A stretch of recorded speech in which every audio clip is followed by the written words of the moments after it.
Hello and welcome student. Student आज हम discuss करेंगे यूनिट नंबर फोर्थ, जिसका नाम है होमोमॉर्फिज्म एंड ऑटोमॉर्फिज्म। एक मिनट, हाँ जी ठीक है, एक मिनट, सॉरी थोड़ा साफ नहीं हो रहा। हाँ जी, तो देखिए होमोमॉर्फिज्म क्या होता है। यूनिट नंबर फोर्थ शुरू करेंगे, उसमें होमोमॉर्फिज्म क्या चीज़ है वो लोग समझे, वो आप समझेंगे, ठीक है स्टूडेंट। देखिए होमोमॉर्फिज्म क्या है। मान लेते हैं सपोज़ कोई जी और जी डैश तुम्हारे कोई दो ग्रुप हैं, ठीक है ना। मान लेते हैं let G and G dash be two groups, ठीक है स्टूडेंट। मान लेते हैं दो ग्रुप्स हैं। अब जो मैपिंग है, देन अ मैपिंग, हम जब मैप ड्रा करेंगे मतलब फंक्शन मैपिंग बनाएंगे फ्रॉम मैपिंग, पता है ना। अगर एक एलिमेंट मतलब एक सेट ये है, एक सेट ये है, जब यहाँ से इधर हम एलिमेंट की इमेज बनाते हैं तो उनको बोलते हैं मैपिंग, ठीक है स्टूडेंट। तो वही है इधर कि मान लेते हैं जी और जी डैश कोई दो तुम्हारे ग्रुप है, then a mapping F of G to G dash is said to be homomorphism. उसे हम होमोमॉर्फिज्म तब कहेंगे अगर क्या हो, if F of A B equal to हो F of A into F of B. कि अगर कोई भी दो, for all A B in G, अगर कोई भी हम दो एलिमेंट लें जी से, ए और बी, अगर उन पर हम मैप ड्रा करें मतलब एफ ऑफ ए बी, तो वो किसके बराबर होना चाहिए, f of A into F of b. तो यहाँ से हम कह सकते हैं for all a in G and f of a and f of b belongs to G dash, ठीक है स्टूडेंट। तो उस टाइम ये वाली कंडीशन सेटिस्फाई होनी चाहिए। कहने का मतलब ये है कि अगर सपोज़ तुम्हारे पास कोई फंक्शन है, सपोज फंक्शन इसके बराबर दिया हुआ एक्स, 2x के बराबर दिया हुआ, ठीक है स्टूडेंट। तो मैं कहता हूँ प्रूफ करो ये होमोमॉर्फिज्म है कि नहीं। तो होमोमॉर्फिज्म के लिए मुझे क्या प्रूफ करना है, f of A B equal to f of A into F of b. अब एफ ऑफ ए, सपोज इधर एफ ऑफ एक्स की जगह पर, सॉरी एक्स लेता हूँ, ठीक है ना। तो प्रूफ करना है एफ ऑफ ए बी, तो मैं क्या करूँगा, एफ ऑफ ए बी, ए की जगह पर 2x और बी की जगह पर भी 2x, तो आ जाएगा f of 2x into F of 2x, ठीक है स्टूडेंट। क्योंकि आ जाएगा ना f of A into F of b, और ए क्या है, f of x, sorry f of x into F of x, ठीक है। अगर मैं एक्स प्लस एक्स की बात कर रहा हूँ तो एक्स की जगह पर एफ ऑफ एक्स किसके डिफाइन है, 2x पे डिफाइन है।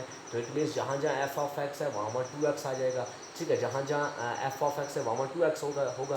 तो it means F of x into F of 2x, ठीक है स्टूडेंट। तो इस तरीके से ये तो मैंने ऐसे ही आपको एग्जांपल बताया ना, जब हम क्वेश्चन करेंगे आप लोग समझ आएंगे कि किस तरीके से। आप लोग सिंपली याद रखें, जब कोई अगर दो ग्रुप ले रहा हूँ ना, मैं सपोज़ कोई भी दो ग्रुप लेता हूँ जी एंड जी डैश, कोई दो ग्रुप ले रहा हूँ, जब मैं उनके बीच में अगर मैप ड्रा करूँ, ठीक है स्टूडेंट, अगर मैं मैप ड्रा करूँ, मैप ड्रा करने के बाद अगर ये वाली कंडीशन सेटिस्फाई होती है कि एफ ऑफ ए बी, कोई भी दो एलिमेंट में जी से लूँ, उनके बीच में अगर मैं बाइनरी ऑपरेशन सपोज मल्टीप्लिकेशन का ड्रा कर रहा हूँ, तो ए बी, तो मल्टीप्लिकेशन का ड्रा कर रहा हूँ, तो वहाँ पर क्या होगा कि ये f into a, f of A into F of b जो है इस चीज़ के बराबर होगा। अगर मैं बाइनरी ऑपरेशन प्लस डिफाइन कर रहा हूँ ए प्लस बी, तो उस टाइम होगा f of a plus f of b. तो जब ये कंडीशन सेटिस्फाई करेगा तब मैं कहूँगा ये वाला ग्रुप क्या है, होमोमॉर्फिज्म है, ठीक है स्टूडेंट। आई होप आपको समझ आया होगा कि होमोमॉर्फिज्म होता क्या है, ठीक है स्टूडेंट। तो आप लिख सकते हैं फॉर ऑल ए बी जी और एफ ऑफ ए जो हाँ, और ये एफ ऑफ ए और एफ ऑफ बी क्या है, ये इमेजेस है ए और बी की, पता ना आपको। ये f of a f of b are the images of a and b. तो ये आपको 11th-12th में आप रिलेशन एंड फंक्शन पढ़ चुके हैं, आपको पता होना चाहिए इमेजेस क्या होती हैं, प्री इमेजेस क्या होती है, ठीक है। वो आपको समझाने की जरूरत नहीं, आप लोग खुद समझ सकते हो, ठीक है। छोटे तो हो नहीं आप लोग, ये आप लोगों को पता होना चाहिए, ठीक है। अब उसके बाद होमोमॉर्फिज्म था ये। मैं जब देखिए ना, जब क्वेश्चन करेंगे हमें और ज़्यादा समझ आ जाएगा, ठीक है। तो अब बाकी डेफिनेशन इधर बुक पे दी हुई है भाई। एपीमॉर्फिज्म क्या होता है, आइसोमॉर्फिज्म क्या होता है, एंडोमॉर्फिज्म क्या होता है, एटोमॉर्फिज्म क्या होता है, ठीक है। तो आइसोमॉर्फिक ग्रुप हम पढ़ेंगे आइसोमॉर्फिज्म। तो आइसोमॉर्फिज्म या हाँ, आइसोमॉर्फिक ग्रुप क्या होता है, ठीक है, हम पढ़ेंगे आइसोमॉर्फिक ग्रुप। देखिए स्टूडेंट, आइसोमॉर्फिक ग्रुप क्या होता है कि दो ग्रुप, अगर कोई भी मैं ले लूँ, two groups G and G dash are called isomorphic if there exist a mapping, अगर एक मैप एग्जिस्ट करता हो, मतलब f of G to G dash is said to be homomorphism if, अगर वो क्या हो, एफ हम मतलब अगर वो तीन कंडीशन सेटिस्फाई करता हो तब वो आइसोमॉर्फिक ग्रुप होगा। कि पहले ये कि एफ जो है वो 1 1 होना चाहिए, दूसरी ये कि एफ़ जो है वो ऑन टू होना चाहिए, और तीसरी ये कि एफ़ जो है वो होमोमॉर्फिज्म होना चाहिए। ठीक है स्टूडेंट, अगर F11 भी होगा, अगर कोई गिवन फंक्शन दिया होगा ना, वो बोलेगा कि चेक करो कि आइसोमॉर्फिज्म है कि नहीं, आइसोमॉर्फिक ग्रुप है कि नहीं, तो आपको चेक करना पड़ेगा कि F11 है, पहले चेक करना पड़ेगा कि ये जो गिवन फंक्शन है ये 1 1 है कि नहीं, अगर 1 1 होगा तो फिर ऑन टू चेक करना, अगर ऑन टू होगा तो फिर होमोमॉर्फिज्म चेक करना। होमोमॉर्फिज्म के लिए मैंने अभी आपको डेफिनेशन बताई कि क्या चीज़ चेक करनी है। ठीक है स्टूडेंट, जब ये तीनों कंडीशन सेटिस्फाई करेगा तब हम कहेंगे ये कौन सा ग्रुप है, आइसोमॉर्फिक ग्रुप। ठीक स्टूडेंट, अब देखिए, अब 1 1 तो सबको पता है ना, 1 1 क्या होता है, ऑन टू क्या होता है ना, ये समझाने की ज़रूरत नहीं है। चलो मैं एक बार दोबारा आपको बता देता हूँ 1 1 और ऑन टू के बारे में। सपोज़ कोई फंक्शन है ए, एक सेट है ए, दूसरा सेट है बी, तो 1 1 क्या होता है भाई, 1 1 ये होता है कि हर डोमेन के लिए, अगर सपोज़ ये पता है ना, ये डोमेन होता है, ये कोड डोमेन होता है, डोमेन की हर हर एक डोमेन, मतलब हर एक एलिमेंट ऑफ डोमेन, मतलब डोमेन का हर एक एलिमेंट के लिए इधर कहीं ना कहीं इमेजेस बननी चाहिए। जब इसकी अलग अलग मतलब डिफरेंट इमेजेस, अगर 1 की ये है, 2 की इधर है, 3 की इधर है, मतलब हर एक एलिमेंट के लिए जब डिफरेंट इमेजेस बनेगी कोड डोमेन में, तब हम कहेंगे ये गिवन फंक्शन क्या है, 1 1। ठीक है स्टूडेंट, और अनटू क्या होता है, अनटू के लिए क्या होता है कि कोड डोमेन के लिए कोड डोमेन के एलिमेंट की प्री इमेज होनी चाहिए। अब इसमें ये नहीं कहा कि एवरी एलिमेंट ऑफ कोड में, नहीं, मतलब अनटू में ज़रूरी नहीं कि एवरी एलिमेंट हो, कोई भी 2 एलिमेंट हो, कोई भी 3 एलिमेंट हो, 4 एलिमेंट हो, 1 एलिमेंट हो, अगर किसी भी एलिमेंट की अगर प्री इमेज हमें डोमेन में मिल जाएगी तब हम कहेंगे ये फंक्शन क्या है, ऑन टू फंक्शन है। ठीक है स्टूडेंट, और अगर ये 2 कंडीशन सेटिस्फाई होंगी, उसके बाद हमें ये कंडीशन सेटिस्फाई करनी पड़ेगी कि एफ ऑफ अगर ए बी लिया है तो वो f of A into F of b होना चाहिए। मतलब कहने का मतलब कि वो फंक्शन क्या होना चाहिए, होमोमॉर्फिज्म होना चाहिए, तब हम कहेंगे ये फंक्शन क्या है, आइसोमॉर्फिक फंक्शन। ठीक है स्टूडेंट, इसी तरीके से बहुत सारी डेफिनेशनें इधर बुक पे दी हुई हैं, आप लोग समझ सकते हैं। अब हम बात करेंगे कर्नल ऑफ ए होमोमॉर्फिज्म, जो बड़ा इंपॉर्टेंट रहता है एग्ज़ाम पॉइंट ऑफ व्यू से। कई बार एग्ज़ाम में एग्जामिनर क्या करता है, मैक्सिमम मैंने देखा है कि आपको कर्नल ऑफ होमोमॉर्फिज्म की डेफिनेशन पूछता है वो एग्ज़ाम में, बोलेगा define kernel of homomorphism, define kernel of homomorphism, और आगे थोड़ा सा क्वेश्चन अटैच कर देगा, बोलेगा चेक करो कि इसमें कर्नल क्या हो सकता है। ठीक है, किसी भी कोई ग्रुप दिया होगा, बोलेगा इसका चेक करो कि इसका कर्नल क्या हो सकता है।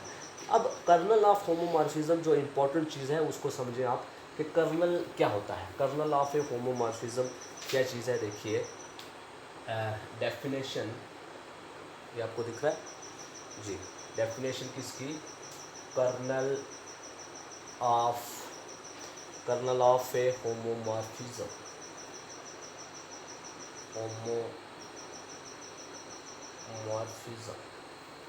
देखिए student, kernel of a homomorphism, अब इसको डिनोट करने के बहुत सारे तरीके हैं। आप लोग के एफ से भी डिनोट कर सकते हो, KER F से भी डिनोट कर सकते हो, और बस इतना, KF से डिनोट करो या KER F से करो, या सीधा या पूरा लिख दो कर्नल ऑफ एफ। ठीक है ना, आप लोगों की मर्ज़ी, जिस तरीके से मर्ज़ी डिनोट करो कर्नल ऑफ एफ को। ठीक है, अब कर्नल ऑफ ए होमोमॉर्फिज्म क्या होता है, अगर कोई सपोज़ डेफिनेशन, देखिए आप लोगों को बुक में लिखी हुई है डिटेल में, आप लोग बुक से डेफिनेशन लिख सकते हो।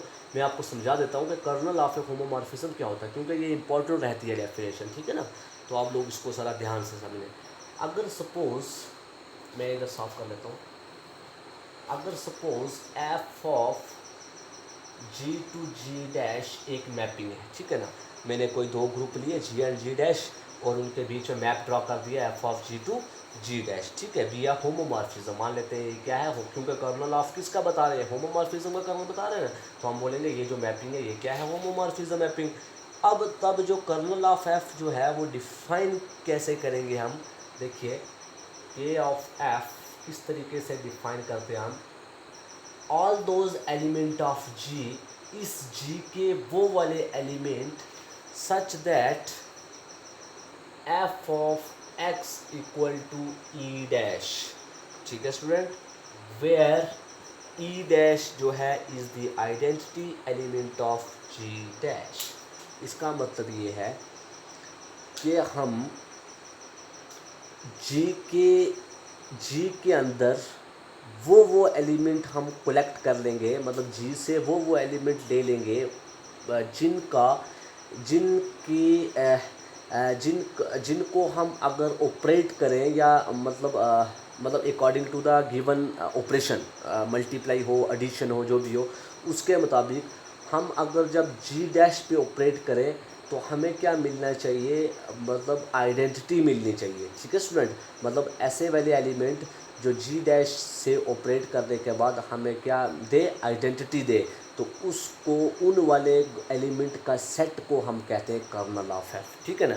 जी के वो एलिमेंट जो क्या हो, जी के वो एलिमेंट जो क्या हो वो मतलब उसके जी डैश से मिलके हमें क्या दे, आइडेंटिटी एलिमेंट दे, उन्हें उन एलिमेंट के सेट को हम कहते हैं कर्नल ऑफ एफ।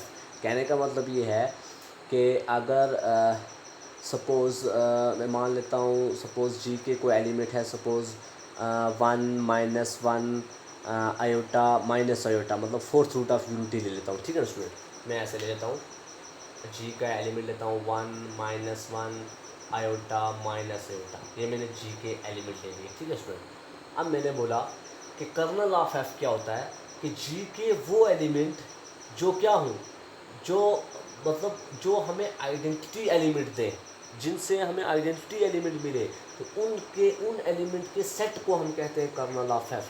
कहने का मतलब ये है कि अगर इसमें देखिए सपोज़ 1 है, 1 की पावर 1 करो तो 1 नहीं होता, 1 की पावर 2 करो तो 1 आइडेंटिटी दे रहा है, -1 आइडेंटिटी दे रहा है। अब सपोज़ जो छोड़ो, मैं आयोटा की बात करता हूँ, ठीक है ना।